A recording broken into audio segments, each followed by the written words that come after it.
बीडच्या केज तालुक्यातील टाकळी येथील युवक विलास घुले याचा 8 ते 9 जणांनी चाकूचे वार करून खून केला होता आणि या हत्येचा थरार सीसीटीव्ही मध्ये सुद्धा कैद झालाय। या प्रकरणातील आरोपींना तात्काळ अटक करावी या मागणीसाठी सातत्याने आंदोलन केले जात आहे।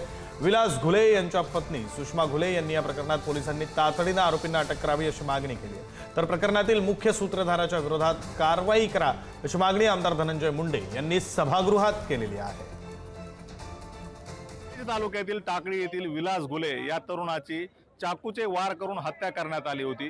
शनिवारी झालेल्या या घटनेनंतर रविवारी उपचारादरम्यान या विलास घुले याचा मृत्यू देखील झालाय आणि या प्रकरणात केज पोलीस ठाण्यात गुन्हा दाखल करण्यात आलाय। परंतु या प्रकरणातील आरोपींना अटक करावी या मागणीसाठी आता केज शहरातील छत्रपती शिवाजी महाराज चौकामध्ये हे आंदोलन सुरू आहे। गेल्या 3 दिवसापासून वेगवेगळ्या ठिकाणी हे आंदोलन केले जात आहे। या प्रकरणात जे आरोपी आहेत त्यांना तात्काळ अटक करावी अशी मागणी या ग्रामस्थांकडून केली जात आहे। परंतु प्रशासनाकडून मात्र चालढकल केली जात असल्याचा आरोप देखील या ग्रामस्थांनी केला आहे आणि आता याच मागणीसाठी सकाळपासून या ठिकाणी भर उन्हात हे आंदोलन सुरू आहे। आपण जर दुसरीकडे पाहिलं तर केज शहरातील बाजारपेठ देखील पूर्णपणे बंद आहे आणि जोपर्यंत या प्रकरणातील आरोपींना अटक होत नाही असे तोपर्यंत आंदोलन सुरू ठेवण्याचा निर्धार या ग्रामस्थांनी केला। दुसरीकडे पोलीस बंदोबस्त देखील या ठिकाणी मोठ्या प्रमाणात लावला असून आता पोलीस या आंदोलनातून कसा मार्ग काढतात आणि आरोपींना कधी अटक करतात हे देखील पाहणं महत्त्वाचं ठरणार आहे। उदय नागरगोजे, पुढारी न्यूज, बीड।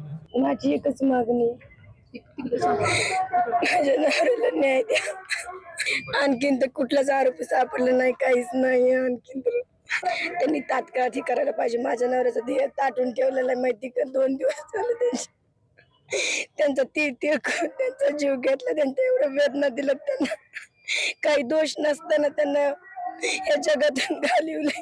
घुले कदमवाडी या परिसरातली ही गावकरी नावाच्या एका हॉटेलवर या ठिकाणी घटना घडली।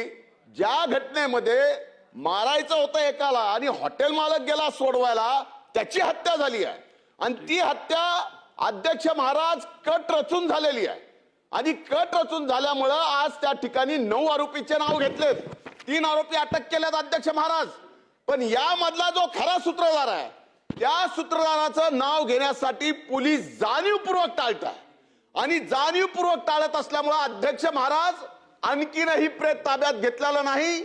ते प्रेत पोलीस स्टेशन समोर 10,000च्या वर आज लोक तिथं जमा आहेत। अध्यक्ष महाराज तात्काळ या ठिकाणी पोलीस प्रशासनाने, माननीय मुख्यमंत्र्यांनी यात लक्ष घालणं गरजेचं आहे आणि जो मुख्य सूत्रधार आहे त्याच्या सहित त्या ठिकाणी फिर्याद घेणं आवश्यक आहे। 9 आरोपी बोला गया था, 9 में से हमने ऑलरेडी 6 को ताबे में लिया है, 6 अटक है। अभी 3 का तपास चालू है, शो चालू है, तो 3 को हम अभी शाम आज रात तक अटक कर लेंगे, ये पूरा भरोसा है।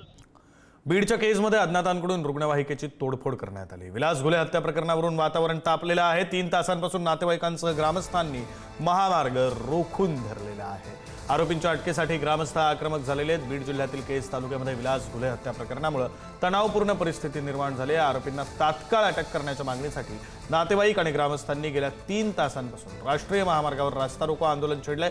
वाहतूक ठप्प झाली आहे। दरम्यान आंदोलनादरम्यान महामार्गावर उभी असलेल्या एका रुग्णवाहिकेची अज्ञातांकडून तोडफोड करण्यात आल्याची घटना घडली आहे। परिस्थिती नियंत्रणात ठेवण्यासाठी घटनास्थळी मोठा पोलीस बंदोबस्तही तैनात करण्यात आला आहे।